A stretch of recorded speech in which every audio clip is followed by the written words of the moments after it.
দ্বিতীয় অধ্যায়ের নাম হলো সাংখ্যযোগ। আমরা প্রথম 10টি শ্লোক আলোচনা হয়ে গেছে।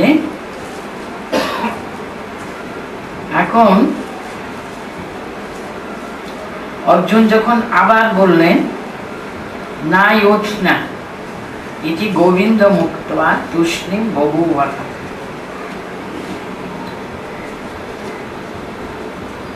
মানে তার মনের সমস্ত দ্বন্দ্ব, কষ্ট, দুঃখ অর্জুন জানালেন।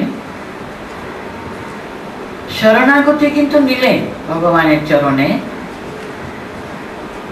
আমাকে তুমি শিষ্যরূপে গ্রহণ করো, আর বন্ধু না, আমি তোমার চরণে শরণাগত। অর্জুন তো আমাদের সকলের প্রতিনিধি, তো মানুষের প্রতিনিধি অর্জুন, তার সঙ্গে তো ভগবান কথা বলছেন। কিন্তু মানুষ, আমরা সাধারণ মানুষ, এদিকে বলবো তোমার চরণে শরণাগত, আর সঙ্গে সঙ্গে কিন্তু অহং বুদ্ধি তো যাবে না। এত তাড়াতাড়ি কি আমরা অহংটা ত্যাগ করতে পারি কি? আবার তিনি বলছেন না যোৎস্না ইতি তুষ্ণীম বভূবঃ, আমি কিন্তু তুমি যাই বলো, আমি যুদ্ধ টুদ্ধ করবো না। এই বলে অর্জুন তার কথাগুলো, তার বক্তব্যটা তিনি শেষ করলেন। এবার ভগবান কথা বলবেন। আগে একবার কিন্তু ভগবান কথা বলেছেন, এ কি করছো? হ্যাঁ, কুতস্থ আকাশ বলমিদম ইত্যাদি। সে থতমত খেয়ে অর্জুন আবার কিছু যুক্তি টুক্তি তার সামনে উপস্থাপিত করবার চেষ্টা করে শেষে বুঝলেন কিছু ভুল ত্রুটি নিজের ভিতরে। তখন বললেন আমি তো বুঝতে পারছি না, আমার চিত্ত বিভ্রান্ত, কোন দিকে যাব? একদিকে তার রাষ্ট্রের কর্তব্য, তাকে যুদ্ধ করতে হবে, কিন্তু অন্যায়ের বিরুদ্ধে যদি না যুদ্ধ করি তাহলে সেখানে কর্তব্যচ্যুত হবে। আর একদিকে কিন্তু নিজের অন্তরে স্বজনের প্রীতি, ভালোবাসা, সাংসারিক, সামাজিক, এই দুই কর্তব্যের দ্বন্দ্বে তিনি বিভ্রান্ত অর্জুন। এখন ভগবান তার সঙ্গে তাকে কৃপা পরবশ হয়ে তিনি কথা বলতে আরম্ভ করবেন। বলতে গেলে আমি যে গতবারই বলেছিলাম, এখান থেকে যথার্থভাবে ঠিকভাবে গীতার আরম্ভ।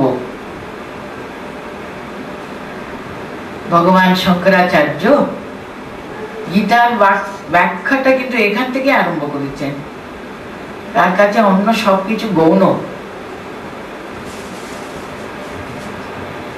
ভগবান উবাচা আরম্ভ হচ্ছে অশৌচা নান্বশৌচত্বম প্রজ্ঞাবাদাংশ্চ ভাষতে গতাসূন আগতাসূংশ্চ নানুশোচন্তি পণ্ডিতাঃ। যে কোনো শাস্ত্র পাঠ আমরা আরম্ভ যখন করি, সেখানে দেখবেন শাস্ত্র পাঠকে একটা প্রথম বীজ বলা হয়, বীজ মন্ত্র। তারপরে অর্গল, আপনারা চণ্ডী পাঠ শুনেছেন আশা করি, তার বীজ আছে, তার অর্গল স্তোত্র আছে ইত্যাদি, কিলক মন্ত্র আছে ইত্যাদি ইত্যাদি। ঠিক তেমনি গীতার যে মূল সুরই হলো, মূল বীজ হলো অশৌচানন অশৌচস্ত্বম প্রজ্ঞাবাদাংশ্চ ভাষতে। কি বলতে চাইছেন এখানে ভগবান? বলছেন ত্বং, তুমি,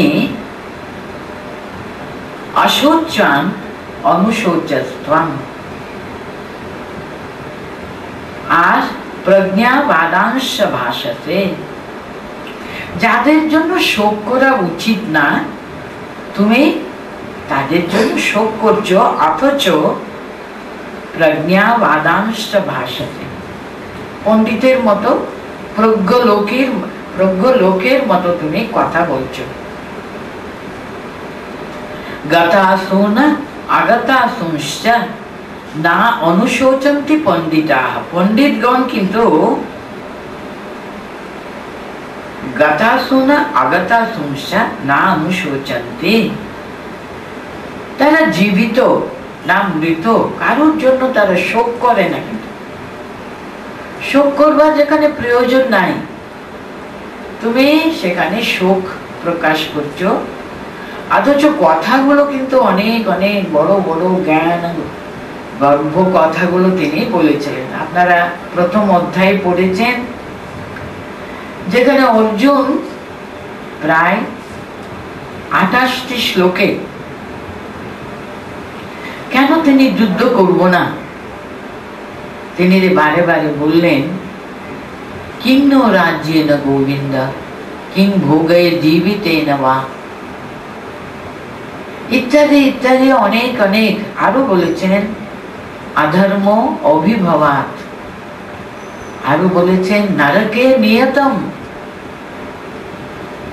এইসব এরকম নিজের স্বজন বর্গকে আমি যদি মেরে ফেলি তাহলে আমি শুধু নরকে যাচ্ছি তা না, পতন্তি পিতা, পিতৃগণ যারা যারা স্বর্গবাসে আছেন তারা পর্যন্ত নরকে পতন্তি, ইত্যাদি ইত্যাদি।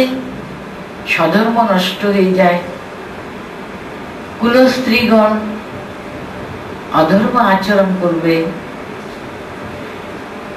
আরো কত কি ধর্মের কথা, পাপ পুণ্যের কথা তিনি তার নিজের যুদ্ধ করব না আমি, এই যে তিনি মনের ভিতরে নিশ্চিত ভাবে ঠিক করছেন, তাকে সাপোর্ট করবার জন্য কত কি না বললেন তিনি। ওখানে 42 শ্লোক আছে, তার ভিতরে 28-29টি শ্লোক তিনি নিজের কথা যুক্তিসঙ্গত ভাবে, ধর্মসঙ্গত ভাবে তিনি দেখালেন। তার জন্য এখানে বলছেন ভগবান, তুমি পণ্ডিত গণের মতো কথা বলছো ঠিকই, অথচ অশোচ্যা, যাদের জন্য শোক করার কোনো প্রয়োজনই নেই, কিন্তু তাদের জন্য তুমি অনুশোচন্তি, দুঃখ করছো। পণ্ডিতগণ কিন্তু এটা করে না। এদের শোচ ধাতু থেকে গীতার কথাটা তিনি আরম্ভ করেছেন। আপনারা লক্ষ্য করলে দেখতে পাবেন, অশোচান অনুশোচস্ত্বম প্রজ্ঞাবাদাংশ ভাষসে গতাসুন আগতাসুন চ নানুশোচন্তি পণ্ডিতাঃ। শোক কথা দিয়ে শোক করছো তুমি, যেটা করা উচিত না, এই কথা দিয়ে আরম্ভ করলেন। তো আমরা সাধারণ মানুষ কত কি নিয়ে আমরা দুঃখ করি, বিষাদ অনুভব করি। এখানে অর্জুনের বিষাদের কারণ হলো তিনি রাজধর্ম অনুসরণ করা তার কর্তব্য, সেটা অনুসরণ করছে না। কিন্তু কেন বাধা প্রাপ্ত হচ্ছেন? কিসে? স্বজনের প্রতি অনুরাগ, ভালোবাসা। আমাদের অন্তরে আমাদের যেটা ভালো লাগে, এখন যুদ্ধ করতে ভালো লাগছে না। তার সামনে দেখছেন তার গুরুজন পিতামহ ভীষ্ম, গুরু দ্রোণাচার্য, এদেরকে মেরে ফেলতে হবে, এদের রক্তে লিপ্ত সেসব সুখে কি আমার আনন্দ হতে পারে? এই যে দ্বন্দ্ব দেখুন, একটা হলো তার রাষ্ট্র কর্তব্য, রাজ্যের প্রতি তার ধর্ম, আরেকদিকে স্বজনের প্রতি অনুরাগ। যেখানে দ্বন্দ্ব ভূমি থাকে, দুই থাকে, সেখানে কিন্তু বিষাদ থাকবেই। এই দ্বন্দ্বাতীত, দ্বন্দ্বকে অতীত, দুটো ঊর্ধ্বে আরেকটা ভূমি আছে, দ্বন্দ্বাতীত ভূমি। যেখানে দ্বন্দ্ব কিন্তু সেখানে দুঃখ থাকবেই। এই যে তিনি শরণাগতির কথা প্রথম অধ্যায়ে কিন্তু, না একটু আগে দ্বিতীয় অধ্যায়ের প্রথম দিকে বললেন, আমি প্রপন্ন, শরণাগত, সাধি মাম ত্বাম প্রপন্নম, আমাকে তুমি বুঝাও কোন দিকে এগোবো, আমি বুঝতে পারছি না। সেখানে যতক্ষণ না দৃঢ় না হন, এক, সে দ্বন্দ্বের অতীতে কিন্তু আরেকটা সত্তা রয়েছে, যেটা দেখবেন গীতা শেষ করবেন ভগবান, তার শেষ কথায় তিনি বলবেন, সর্বধর্মান পরিত্যজ্য মামেকম শরণম ব্রজ, अहम त्वाम सर्व पापेभ्यो प्रमुच्चामि मा शुचः। গীতাতে এই যে একটা সুন্দর একটা তত্ত্বটা মনে রাখে, দেখবেন শোক থেকে বিষাদ আরম্ভ হলো, তার জন্য বিষাদ যোগ থেকে আরম্ভ হয়েছে গীতা, মোক্ষ যোগে কিন্তু শেষ হয়েছে, তাই না? 18টি লাস্ট শেষ অধ্যায়ের নাম হলো মোক্ষ যোগ। বিষাদ থেকে আরম্ভ হয়ে সমস্ত বিষাদ থেকে তিনি মুক্ত হবেন, পরম সত্যকে লাভ করে মোক্ষ প্রাপ্তি হবেন। কখন? সর্বধর্মান পরিত্যজ্য মামেকম শরণম ব্রজ। এই দেখুন, যুদ্ধ করব না যুদ্ধ করব না, যুদ্ধ করা, যুদ্ধ না করা, এই দুটো দ্বন্দ্বের ভিতরে অর্জুনের মন এমন ভাবে দোলায়মান, এমন কষ্ট পাচ্ছেন। তো দ্বন্দ্বের অতীতে কি আছে, দ্বন্দ্বের পিছনে কি আছে? আমি যুদ্ধ করব, আমি যুদ্ধ করব না, দুটোর পিছনেও কিন্তু এই আহম বুদ্ধিটা আছে। কিন্তু গীতার শেষ শ্লোকে ভগবান কি বলছেন? সর্বধর্মান পরিত্যজ্য মামেকম শরণম ব্রজ। আর শেষ কথাটা কি? মা শুচः, দুঃখ করো না, দুঃখ করো না। একটা বিরাট সত্তা রূপে সমস্ত জগৎকে পরিব্যাপ্ত করে কিন্তু সে পরম সত্য রয়েছে, কিন্তু সে পরম প্রাপ্তিকে তুমি লাভ করো।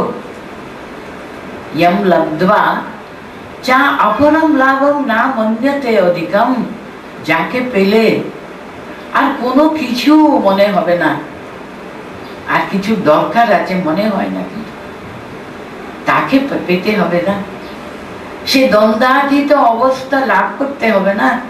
সেটা যদি করতে পারলে আর কোনো দ্বন্দ্ব থাকে না, দুঃখ থাকে না, বিষাদ আর থাকে না।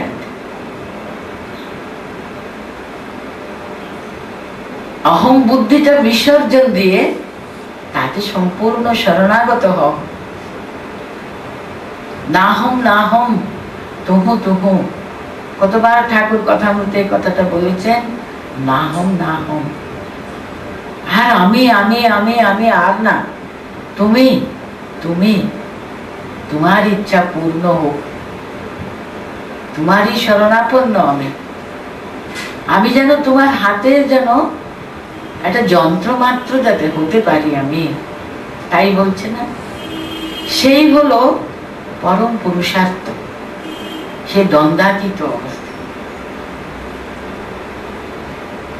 সেই কথাই এখানে বলছেন, অশোচ্যানন অশোচস্ত্বম প্রজ্ঞাবাদাংশ ভাষতে গতাসূন আগতাসূংশ্চ নানুশোচন্তি পণ্ডিতাঃ। যেমন তিনি প্রথম ভগবান ওয়াচাতেও কিন্তু বেশ জোর দিয়ে বলেছিলেন, তাই না? কোথা থেকে তোমার এই কলমশ, এই নোংরা জিনিস মনের ভিতরে ঢুকেছে বলো দেখি? বলে অর্জুনকে যেমন ধমক দিয়েছিলেন, এখানেও দেখো কি গো, তুমি পণ্ডিতের মতো কথা বলছো কিন্তু কাজ করছো কিন্তু তার বিপরীত। কিন্তু এ কি? কারণ পণ্ডিতগণ তো যেন মৃত না জীবিত, এটা নিয়ে তার মাথা ঘামায় না, দুঃখ করে না। কিন্তু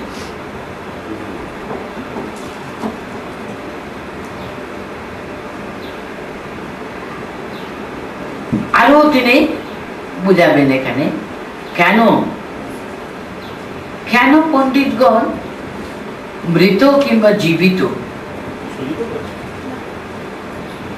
এই ব্যাপারে তারা দুঃখ করে না কেন? কারণ এটা তো শরীর, শারীরিক ধর্ম, কিন্তু শরীর তো নশ্বর।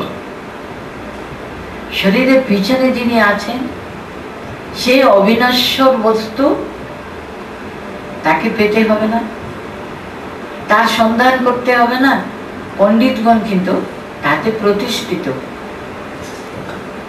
তার জন্য তারা দুঃখ করে না। তার জন্য এখন তিনি এই যে আমরা আরম্ভ করছি 11 শ্লোক থেকে, তো 11 শ্লোক থেকে 30 শ্লোক পর্যন্ত দেখবেন আত্মতত্ত্ব তিনি বর্ণনা করবেন। শারীরিক সমস্ত কিছু, সবকিছুর ঊর্ধ্বে একটা পরম প্রাপ্তি রয়েছে, পরম সত্য রয়েছে, সে হলো সে আত্মা। সে পরব্রহ্মেরই কিন্তু এক একটি কণা, এক একটি যেন রশ্মির মতো, সূর্য রশ্মি, তারই প্রকাশ প্রতি জীবের ভিতরে। শরীরকে তিনি অবলম্বন করে, দেহকে তিনি অবলম্বন করে দেহী রূপে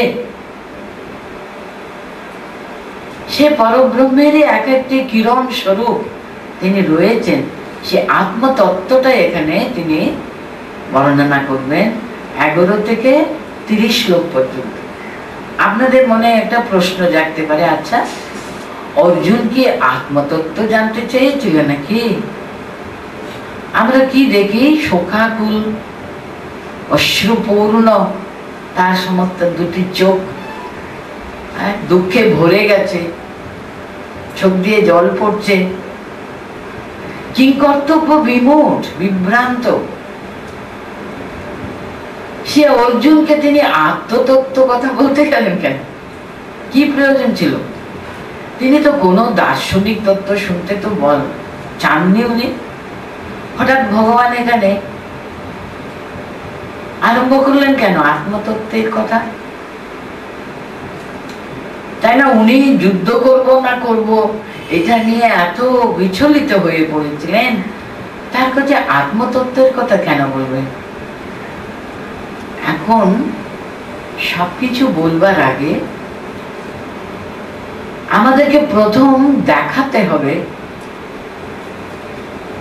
পরম সত্যের দিকে। কিন্তু লক্ষ্যটা কি?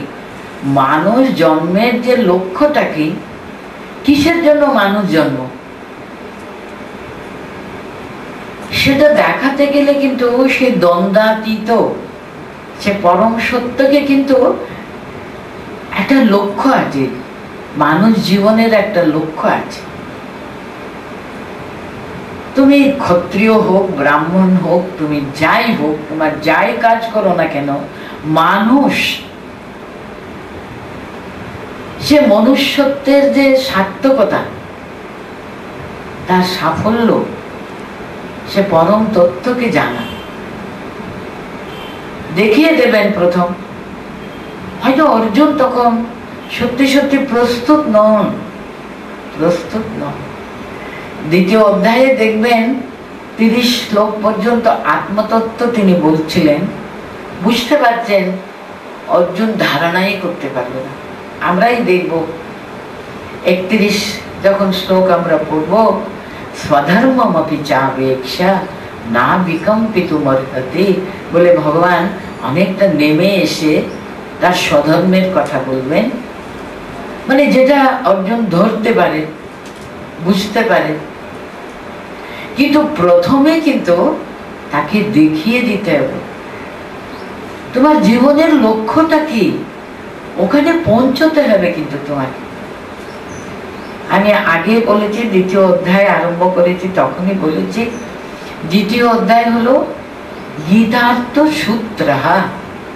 সমস্ত গীতার যে 18টি অধ্যায়, 700 শ্লোক, সবকিছুর সার সর্বস্ব যেন সূত্রাকারে আমরা গীতার দ্বিতীয় অধ্যায়ে পেয়ে যাই, পেয়ে গেছি। কিন্তু দ্বিতীয় অধ্যায়টা যদি আমরা সম্পূর্ণভাবে ধারণা করতে পারি, তাহলে সমস্ত ভগবত গীতার সার সর্বস্বই কিন্তু আমরা ধারণা করতে পারি।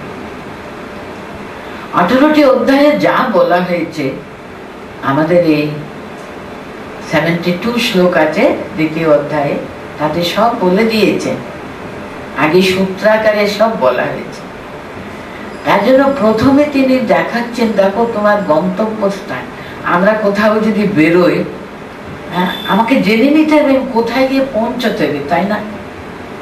রাস্তা অনেক রকমের সুবিধা অসুবিধাগুলো আমরা যখন এগোবো তখন বুঝতে পারবো। যে কোনো একটা লেন ধরে, যে কোনো একটা উপায় ধরে কিন্তু আমাকে পৌঁছতে হবে কোন কোন স্থানে। মানুষ ধর্মের যে পরম সার্থকতা কোথায়, সেটা জেনে নিতে হবে। তো তার জন্য সর্বপ্রথম ভগবান অর্জুনের সামনে তুলে ধরলেন, এই দেখো তোমার গন্তব্য স্থান কিন্তু এই আত্মতত্ত্বকে জেনে নিতে হবে, ওখানে গিয়ে পৌঁছতে হবে। কিন্তু সেই সত্য, নিত্য, মুক্ত, সে অবিনশ্বর, সেই আত্মার যে অনুসন্ধান, সেটা কেমন করে অনুসন্ধান করতে হবে, কেমন এগুতে হবে, তার স্বরূপটা কি, সেটা জেনে নিতে হবে। তার জন্যই তিনি সর্বপ্রথম আত্মতত্ত্বের কথা আরম্ভ করলেন। মানুষের যে যথার্থ স্বরূপটা কি, মানুষ কি শুধু এই নশ্বর শরীর, যে শরীর প্রতি মুহূর্ত পরিণামাতি, it is changing, ever changing.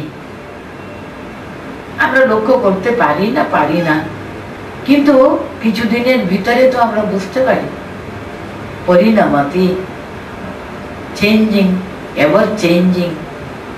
এই সমস্ত চেঞ্জিং প্রতি মুহূর্ত পাল্টাচ্ছে, তো তার পিছনে কিন্তু একটা অবিনাশী সত্তা রয়েছে। সেই সত্তার যে স্বরূপ কি, সেটা কিন্তু আমাদের যথার্থ স্বরূপ। সেখানে পৌঁছতে হবে কিন্তু প্রত্যেকটি মানুষকে।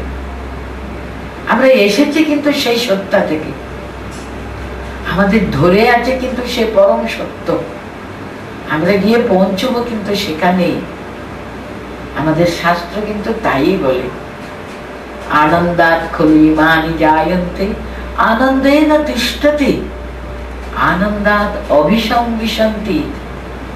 এসেছি আমরা সেই পরম নিত্য সত্য সচ্চিদানন্দ স্বরূপ, সে পরম সত্তা থেকে এসেছে, কিন্তু সেই আমাদের ধারণ করে রয়েছে, তার কোলেই আছি। কিন্তু আমরা ফিরে যাব কিন্তু সেখানে। সেটাকে আগে আমাদের স্বরূপটা কি জেনে নিতে পারলে, পারি না পারি, একটা একটা একটা পা দিয়ে তো আমরা এগোতে পারি, তো জেনে নিতে পারবো আমি কোথায় গিয়ে পৌঁছতে হবে আমাকে। তার জন্য ভগবান কিন্তু সর্বপ্রথম তাকে বলছেন সেই স্বরূপটা, স্বরূপের কথাটা তিনি আমাদের বুঝাচ্ছেন এখানে। নত্বেবাহম জাতু নাসম নত্বম নেমে জনাদিপাহ না চৈব না ভবিষ্যামা সর্বে বয়মথ পরম সেই কথারই কিন্তু উনি আস্তে আস্তে আরো বিশদ ভাবে তিনি প্রথম কথা মনে রাখতে হবে, আত্মার যে কি উনি বুঝাচ্ছেন, তার অবিনশ্বরত্ব, অবিনাশী। আত্মা হলো অবিনাশী। কিন্তু অর্জুন কাঁদছিলেন কেন? আমি কথম অহম ভীষ্মম দ্রোণাঞ্চল ইসুবিহি প্রতিহস্তামি, আমি কি করে ভীষ্ম দ্রোণ এদেরকে আমি বাণ দিয়ে বিদ্ধ করব, মেরে ফেলবো? দুঃখ করছিলেন তো, সে কথাই বলবেন এখানে, নাত্বে বাহং জাতু নাসম নাত্বম নেমে জানাতি পাহা। আমি ভেঙ্গে বলছি, না তো এবা আসন আহম না ত্বম না ইমে জানাতি পাহা। মানে তুমি মনে করো না আমি আগে ছিলাম না, তুমি আগে ছিলে না। এইসব রাজন্যগণকে তুমি দেখছো, এরা বুঝি আগে কখনো ছিলেন না নাকি? আর দ্বিতীয় লাইনে বলতে, না চাইবা না ভবিষ্যাম সর্বে ওয়মতঃ পরম। এরপরে তুমি কি মনে করো আমি থাকবো না, আমরা থাকবো না? তুমি কি থাকবে না? এসব রাজন্যগণ থাকবে না মনে করেছ? পরেও থাকবে। আমরা চিরকাল থাকবো, ওয়মতঃ পরম। আমরা সকলে কিন্তু থাকবো থাকবো থাকবো। আমরা ছিলাম, আমরা আছি, আমরা থাকবো। আমাদের এই যে শরীর তুমি নষ্ট হয়ে গেল, তুমি কি নেই? এই যে আমরা যে হিন্দু, এই কথাটা কিন্তু আমাদের ধর্ম সর্বপ্রথম শেখায়, তুমি আত্মা, তুমি একটু শুধু শরীর না। শরীর আসে, শরীর কত রকমের ভাবে তার শরীরে আমরা কত অবস্থা আমরা দেখতে পাবো, কিন্তু শরীর চলে যেতেও পারে, কিন্তু আমরা থাকবো, আমরা চিরদিন আছি, আমরা থাকবো।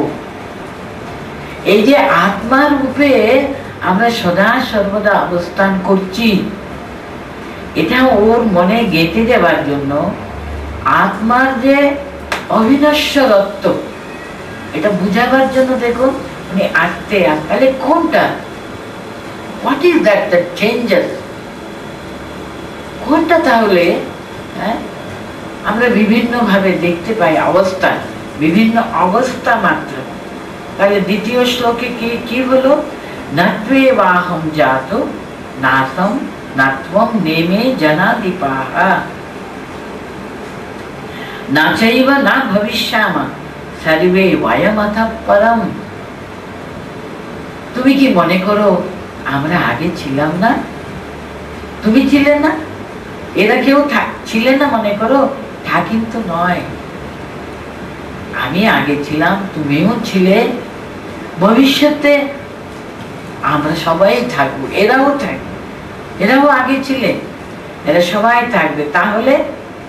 তাহলে কি? দেহে দেহিনো अस्मिन् यथा देहे कौमारम यौवनम जरा तथा देहांतर प्राप्ति धीरः सा मुह्यति।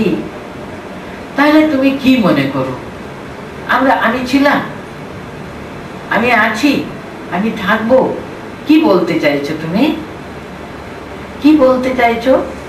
বলতেন দেখো, দেহি দেহ, এটা ভালো করে মনে রাখো।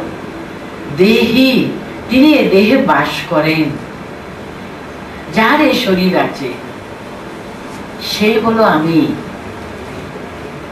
আমি দেহি রূপে সদা সর্বদা আছি। দেহ আসে চলে যায়। কিরকম?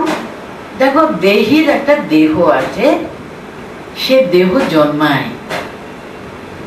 দেহের কিন্তু ষড়বিকার আছে।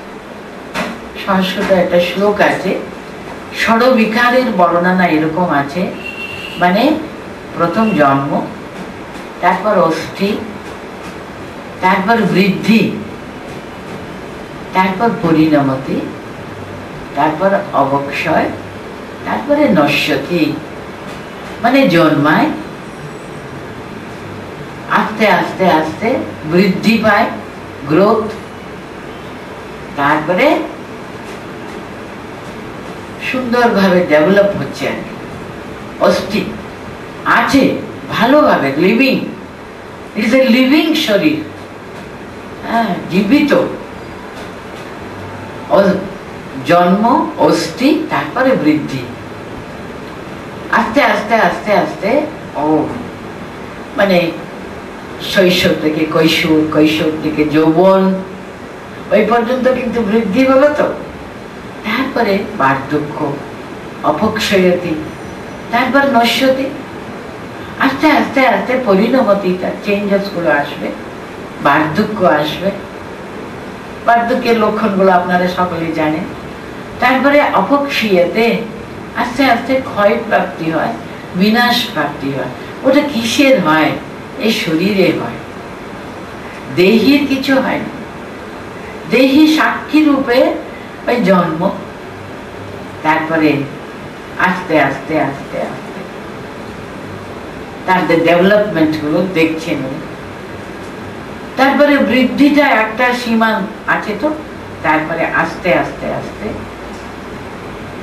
তার অপক্ষীয় ক্ষয় আরম্ভ হয়, হতে হতে হতে একদিন বিনাশ প্রাপ্ত হয়। যে কোনো একটা কম্বাইন্ড জিনিস থাকে, আমাদের শরীর পঞ্চভূতে তৈরি আর কি।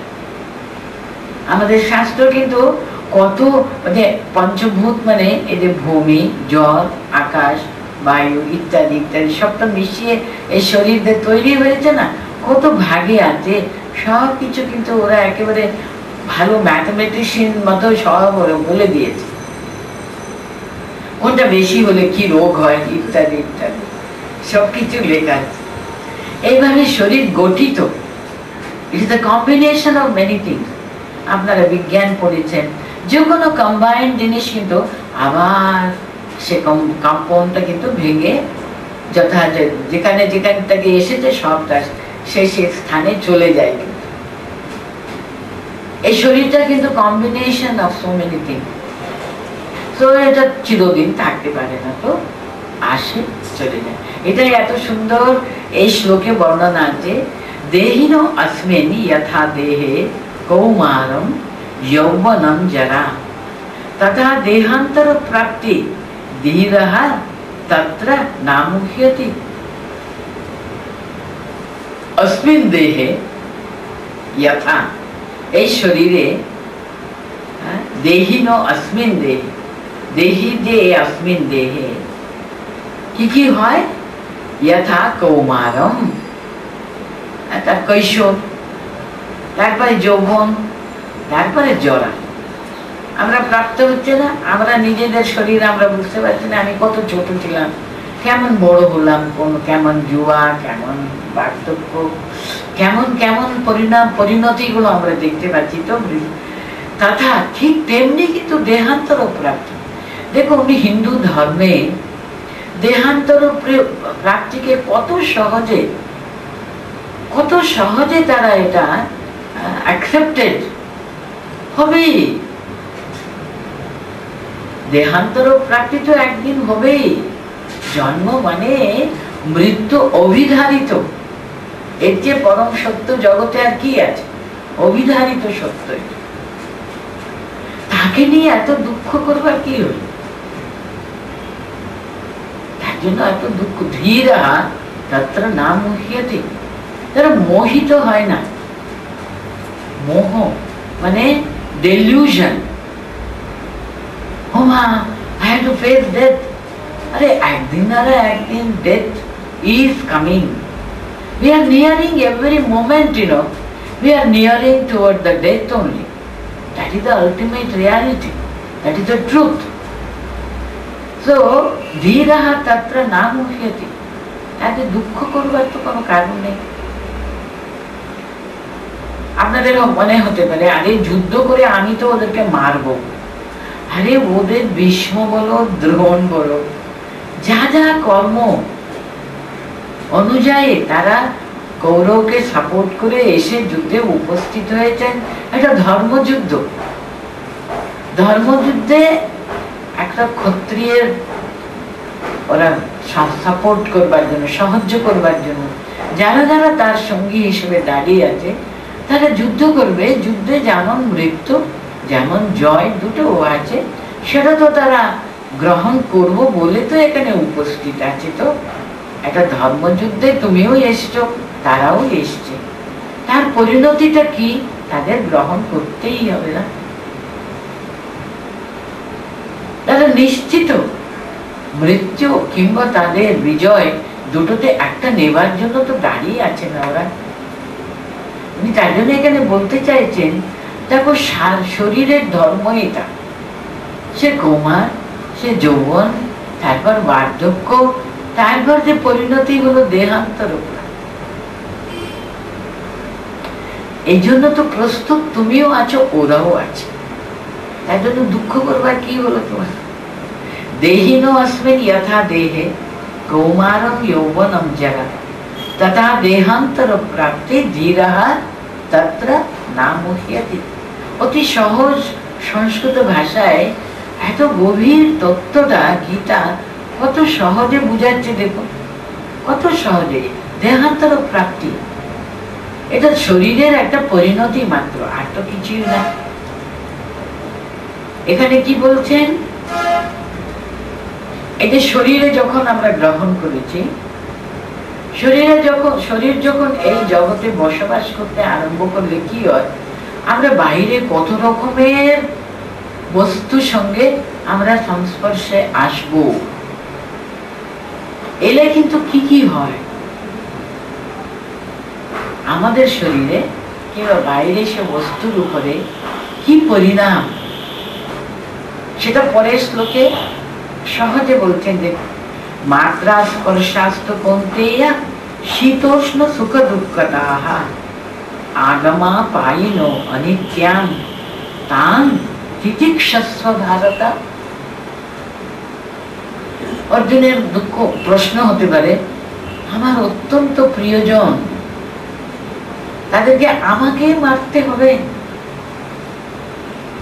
আমার কত দুঃখ, এটা কি তুমি বুঝতে পারো না? হ্যাঁ বুঝতে পারছি। জগতে বাস করতে গেলে কত কি আমাদের সহ্য করতে হবে। দেখো না, কেন সহ্য করতে হবে?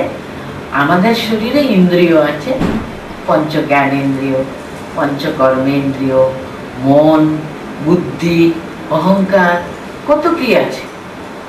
এগুলো যখন বাইরে বায়ু আছে, জল আছে ইত্যাদি জড় বস্তুদের সঙ্গে প্রথম উনি বুঝাচ্ছেন মাত্রাহা স্পর্শাস্ত। মাত্র মানে আমাদের ইন্দ্রিয়গণ, স্পর্শ মানে বহিরিন্দ্রিয়। যখন বিষয় বস্তু সংসর্গে আসে, এটা খুব শীতের দিনে আমাদের ইন্দ্রিয় হাত পা গুলো জল স্পর্শ করলে ভীষণ ঠান্ডা লাগে, লাগে না? লাগবে বই কি, বাইরে ঠান্ডা জল তোমার ইন্দ্রিয়ের সঙ্গে স্পর্শ, ভীষণ ঠান্ডা লাগে। গরমের দিনে বাইরে সূর্যের কি তাপ, ওটা ইন্দ্রিয়ের সঙ্গে তাপের সঙ্গে স্পর্শ স্পর্শ যখন হয় গরম লাগে না? লাগবে বই কি। হে কৌন্তেয় মাত্রা স্পর্শাস্তু শীতোষ্ণ সুখ দুঃখদাহ।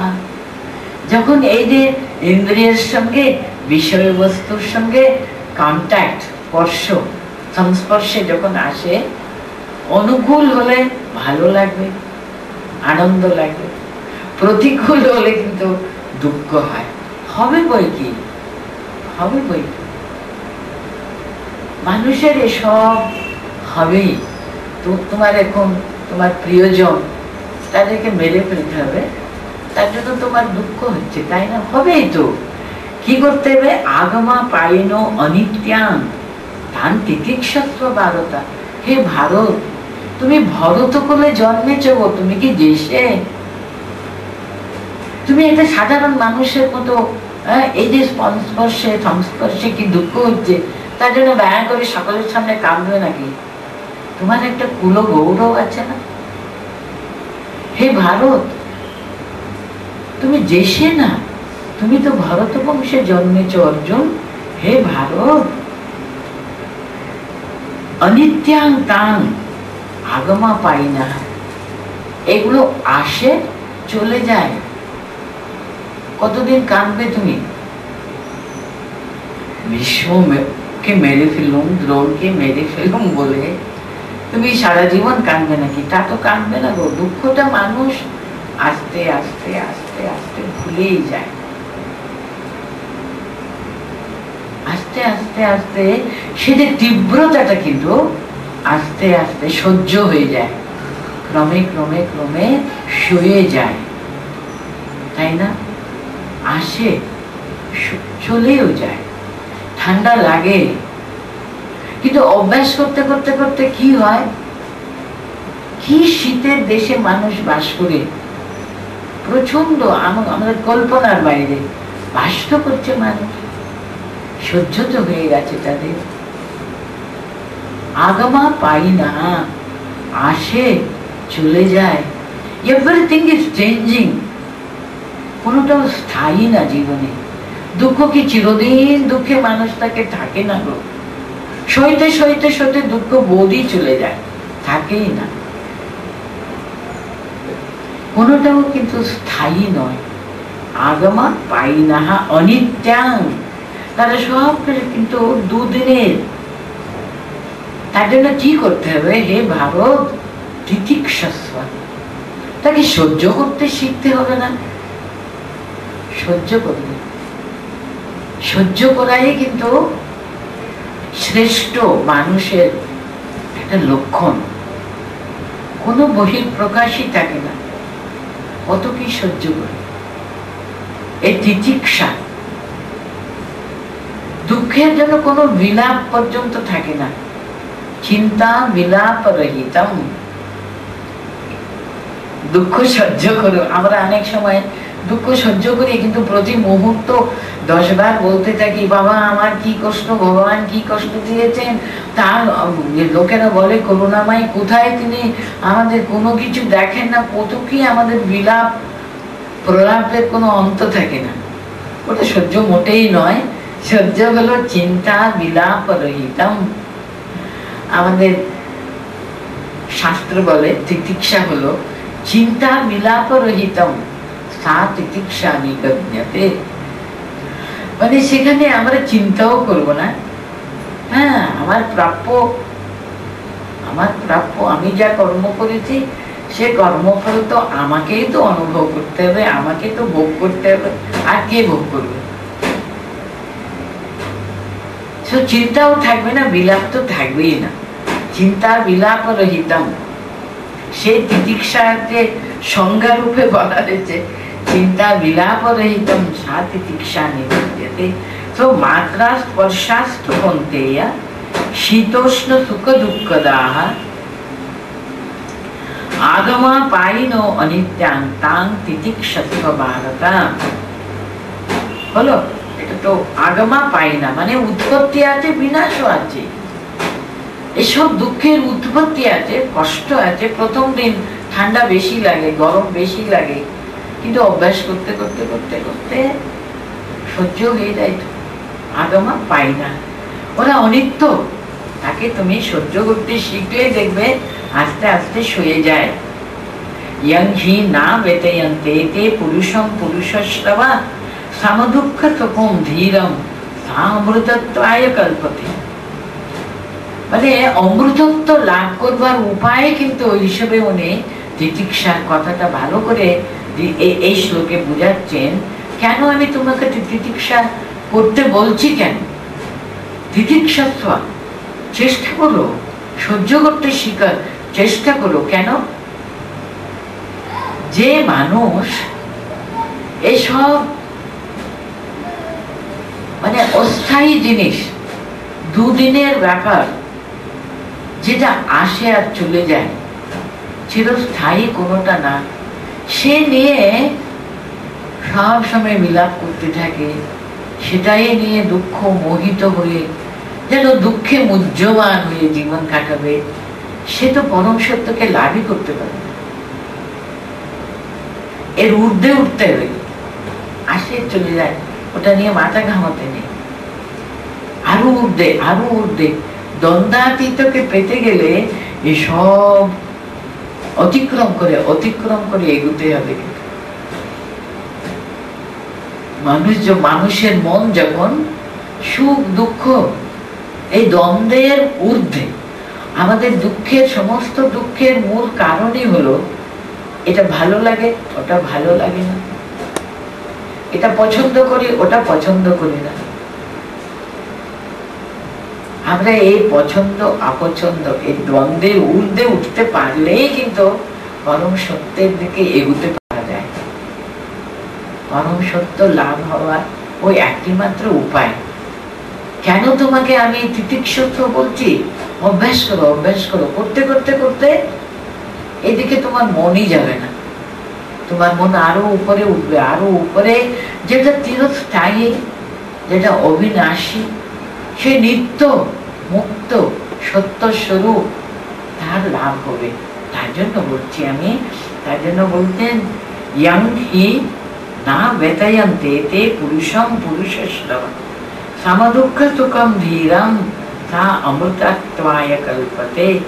এখানে দেখুন অর্জুনকে কি সুন্দর করে সম্বোধন করছেন, হে পুরুষস্রব, তুমি পুরুষ শ্রেষ্ঠ, তুমি পুরুষ সিংহ, তুমি কি জেসে? হে পুরুষস্রব এতে ইয়ং পুরুষম হি না বেতয়ন্তি। এসব দুদিনের বস্তু, দুদিনের সুখ দুঃখ, দুদিনের কষ্ট সুখ কখনো তাকে দুঃখ দেয় না। তিনি ঊর্ধ্বে উঠে গেছে, তিনি হাসেন ওইসবগুলো দেখলে। চাইল্ডিশ প্লে মনে হবে তখন, তাই না? যখন আপনারাই যখন আপনাদের ছোট ছোট বাচ্চাদেরকে যখন দেখেন, কি একটা ছোট পুতুল ভেঙে গেল না কি একটা সামান্য ব্যাপার নিয়ে ও আপোষ নয়নে কাঁদছে, তখন আপনাদের হাসি পায়। কি এসব কিছু না, আমি এখনই তোমাকে এর চেয়ে ভালো জিনিস দেব। কানবার কি আছে এর জন্য? কানবার কি আছে গো মা? কেমন সান্ত্বনা দিই বাচ্চাদেরকে, এটা কানবার কিছু না। এটা কি হলো? এটা তো পিঁপড়ে কামড় কামড়ানো, তার জন্য এত কান্নাকাটি কি গো? এই তো চলে গেল সব। মনটা যখন অনেক উঠতে থাকলে তখন এই ছোটখাটো জিনিস, এ তো আমার ডিউটি করলাম আমি, তার জন্য দুঃখ করবার কি আছে? আমাকে করতে হবে আমাকে, উপায় তো নেই। সেটা আনন্দের সহিত তাকে আমি কিছুই না, এটা কিছুই না। এইভাবে যদি দেখতে শিখলে কি হয়, তার ঊর্ধ্বে মনটা তোলা যায়। একজন বলতেন, হে পুরুষস্রব ইয়ং হি না বেতয়ন্তে তে তং পুরুষম সমদুঃখ সুখম ধীরম সা অমৃতত্বায়। এই সুখ এবং দুঃখ, ভালো লাগা না ভালো লাগা, লাইকস এন্ড ডিসলাইকস, এর ঊর্ধ্বে যে ধীর ব্যক্তি, আমাদের উপনিষদে আমাদের শাস্ত্রে যে মানুষ মোহিত হয় না এই দ্বন্দ্ব, এই সুখ দুঃখ, এ অস্থায়ী, এ অবিনশ্বর বস্তুতে মোহিত হন না, তাকে ধীর বলা হয়। আমরা ধীর মানে মনে করি খুব একটা বীর পুরুষ। সে যথার্থ বীর পুরুষ মানে কি শারীরিক শুধু শক্তি না, মানসিকও না, তার যে অন্তর্নিহিত আত্মশক্তিতে শক্তিমান তিনি। সে ধীর ব্যক্তি কিন্তু যিনি এই সুখ দুঃখ ইত্যাদি ইত্যাদি তিনি সমানভাবে দেখেন, তার এসব কোনোটাও তাকে বিচলিতই করতে পারে না। আমরা সামান্য আনন্দে একেবারে হই হই করে মেতে উঠে যাই, আর সামান্য দুঃখে মুহ্যমান হয়ে জীবনে সর্বস্ব গেল, আর উঠবার কোনো ইচ্ছাও থাকে না। সেই বিষাদকে, দুঃখকে যেন জড়িয়ে থেকে সবসময় একটা এমন মুখ করে সারা জীবন কাটাতে আমাদের আনন্দ পাই, সেখানেই থাকতে, সেটা ছাড়তেই ইচ্ছে করে না। সেরকম দুঃখী উনি কখনো হতে পারেন, কারণ this are all the little things in life, সেটা অত্যন্ত সাধারণ জিনিসগুলো, তাতে ওকে ধীরহা তত্র সমদুঃখ সুখম ধীরহা তা অমৃতত্বায়, তা তিনি কিন্তু সে পরম শ্রেয়কে, অমৃতত্বকে, সে অমৃতত্ব মানে, অমৃত মানেটা কি, সেটা হলো ইংলিশে ইমর্টাল, ইমর্টালিটি বলে। সেটা শুধু কথার কথা হয়ে যাচ্ছে আমাদের কাছে। অমৃত মানে তিনি মৃত্যুঞ্জয়ী। সাধারণে কোনো জিনিসের ক্ষয় ক্ষতি তাকে এতটুকু বিচলিত করে না, কারণ তিনি এমন একটা স্থানে প্রতিষ্ঠিত হয়ে আছেন, সে অবিনশ্বর, তিনি সেই বস্তুতে তিনি প্রতিষ্ঠিত বলে কোনোটাও সাধারণ সুখ দুঃখ, ক্ষয়ক্ষতি, লাভ লোকসান কোনোটাও তাকে বিচলিত করে না। তিনিই কিন্তু ঠিক ঠিক অমৃতাহা, মৃত্যুঞ্জয়ী। অমৃতত্বে তিনি প্রতিষ্ঠিত হতে পেরেছেন। তিনি কে? তিনি ইয়ংহি না বেতায়ন্ত, এতে, এতে মানে এই যে সুখ দুঃখ, মাত্রা স্পর্শ, আনন্দ ইত্যাদি ইত্যাদি আর কি, কোনোটাও কিন্তু তাকে বিচলিত করে না। তিনি কিন্তু অমৃতত্বের যথার্থ অধিকারী। কিন্তু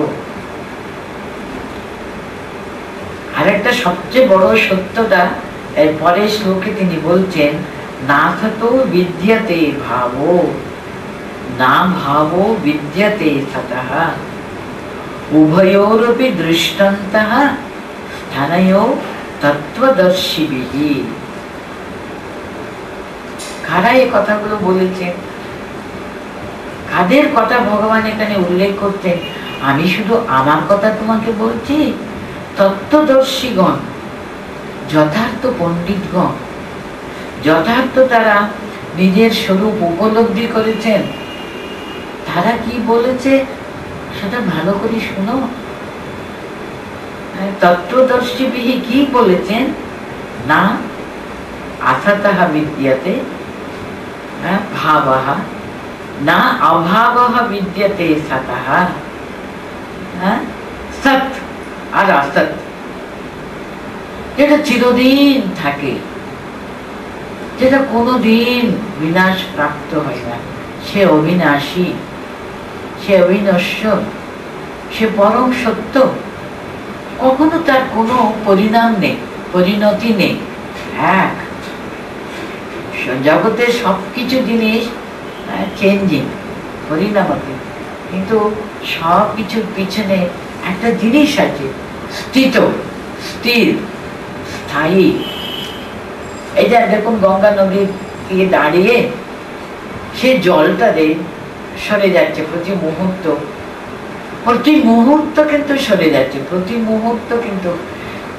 একটা কথা আছে বৌদ্ধ ধর্মের, সেই সূত্রে বলা হয় এই কথাটা, তুমি কখনো দুবার একই জলে তুমি কিন্তু পা ধুতে পারবে না, যে কোনো নদীতে।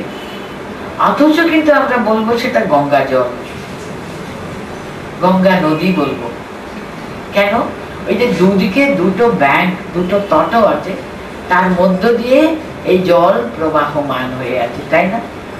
সেটা দেখে আমরা বলছি এটা গঙ্গা নদী, এটা সিন্ধু নদী, এটা কাবেরী নদী। জল কিন্তু সে জল সদা সদা সর্বদা চলে যাচ্ছে, চলে যাচ্ছে, চলে যাচ্ছে, সরে যাচ্ছে, কিন্তু অথচ আমরা জানি এটা গঙ্গা জল, গঙ্গা নদীর জল। সে নদীকে একটা নাম দিয়েছি একটা, কিন্তু যেটা কখনো চেঞ্জ হচ্ছে না, স্থির ভাবে ধরে আছে। তার জন্য আমরা বলতে পারছি, তাই না? এই জগতের পিছনেও কিন্তু সেটা প্রতি মুহূর্ত কিন্তু ইট ইজ চেঞ্জিং। অথচ একটা বস্তু আছে, নেভার চেঞ্জেস, কখনো তার পরিণতি নেই, এক রূপে সদাস্বরূপ পরম সত্যের উপরে কিন্তু সমস্ত জগৎ অধিষ্ঠান হয়ে আছে। সেই হলো পরম সত্য, অমৃতত্ব, সে পরব্রহ্ম। তাকে যে কোনো নামে, মা, কালী, শ্রীরামকৃষ্ণ কিংবা রাম কিংবা কৃষ্ণ, যে কোনো নামে তারা ডাকে। কত নামে আল্লাহ বলে, কেউ যিশু বলে, গড বলে, কত কি নামে আমরা ডাকি, কত কি ভাবে, কত রূপে আমরা তাকে উপাসনা করি। কেন? আমরা তো তার কাছ থেকে এসছি, পরম সত্যের একটা অংশ আমার ভিতরে আছে, কিন্তু ওটা কণা রূপে হতে পারে, অত্যন্ত ছোট্ট আকারে হতে পারে, কিন্তু সে পরম সত্য আমার ভিতরেও আছে বলে এই আকর্ষণ অনুভব করি। তার দিকে এগুবার যে একটা পেতে হবে, আমাকে পরম সত্যকে পেতে হবে। এই আকর্ষণ কেন আমরা অনুভব করি? আমার ভিতরে তো আছে, যে আমার স্বরূপ তো তাই, তো সেটা আছে বলে সচ্চিৎ আনন্দ স্বরূপ। ওই সচ্চিৎ আনন্দ স্বরূপ আমারও নিজের স্বরূপ, আমারও নিজের স্বরূপ। অদ্বৈত তত্ত্ব বলে অহং ব্রহ্মাস্মি, আমি সে পরব্রহ্ম। আমরা হঠাৎ আমি সে পরব্রহ্ম অনুভব করতে পারি না বলে আমরা তার একটা রূপ দিয়ে, নাম দিয়ে তাকে উপাসনা করে তার কাছে যাবার চেষ্টা, সে রূপকে আস্বাদন করবার চেষ্টা, তার দিকে এগোবার জন্য প্রচেষ্টা, এটা করতে করতে করতে যেন আমরা এগোতে পারি। পরম সত্যকে পেতে হবে, কিন্তু কারণ আমার অন্তরে সেই স্বরূপ বস্তু আছে, আছে।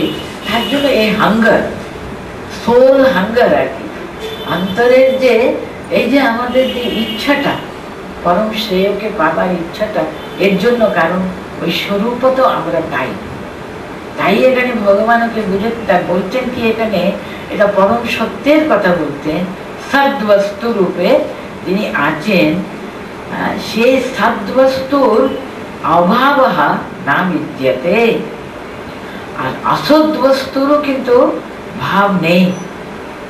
সদ্বস্তুর কখনো যখন অভাব হতে পারে না, অসৎ বস্তুরও কিন্তু অস্তিত্ব কখনো থাকতে পারে না।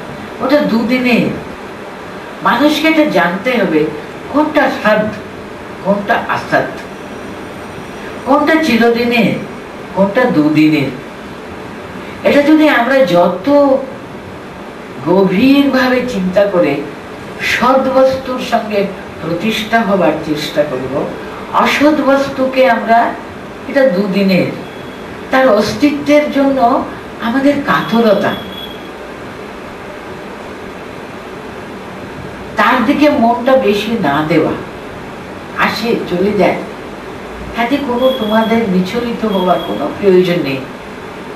কোনটা তাহলে সৎ, কোনটা অসৎ, এই যে বিচার, সৎ অসৎ জ্ঞান, এটা হলো পরম শ্রেষ্ঠ জ্ঞান। আপনারা অবাক হয়ে যাবেন, কঠোপনিষদে ছোট ছেলে নচিকেতা, সে কাহিনীটা ওখানে আছে আর কি। নচিকেতার কাহিনী আপনারা অনেকেরা জানেন।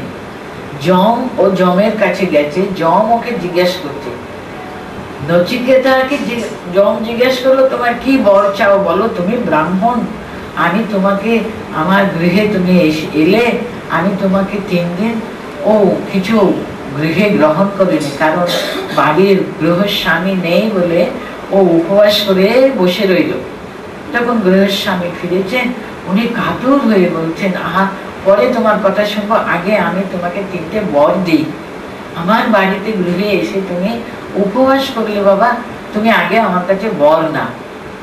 আর নচিকেতা এত বুদ্ধিমান ছেলে, দেখো আমি তো পৃথিবী থেকে, মর্তভূমি থেকে আসছি, ওখানে সবচেয়ে সকলের চিন্তা হলো, আচ্ছা শরীর চলে গেলে সবই শেষ হয়ে গেল না, কিছু থাকে বলে কেউ বলে, কিছু নেই বলে কেউ চিন্তা করে।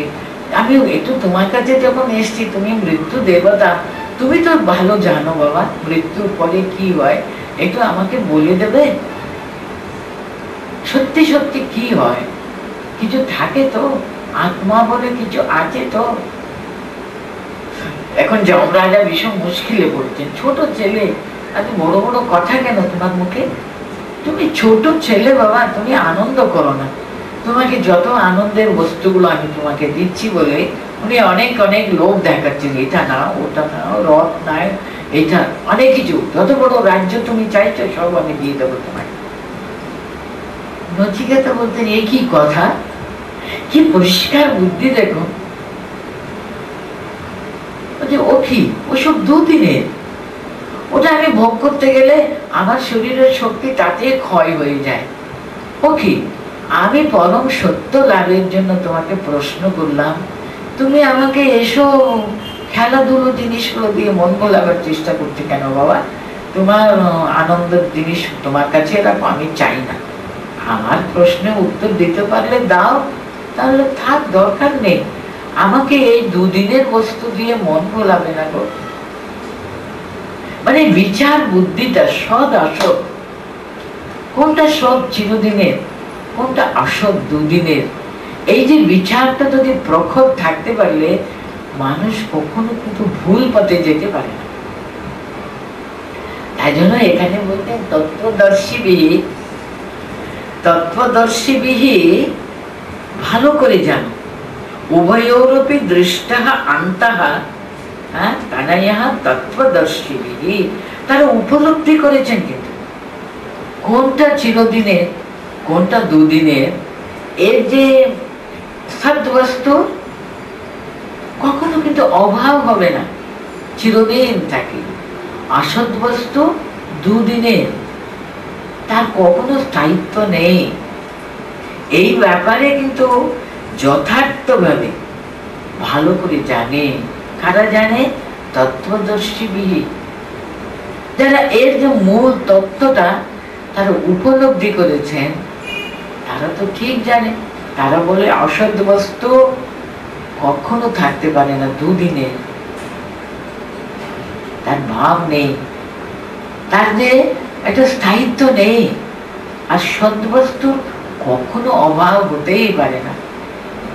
এই তত্ত্বটা তুমি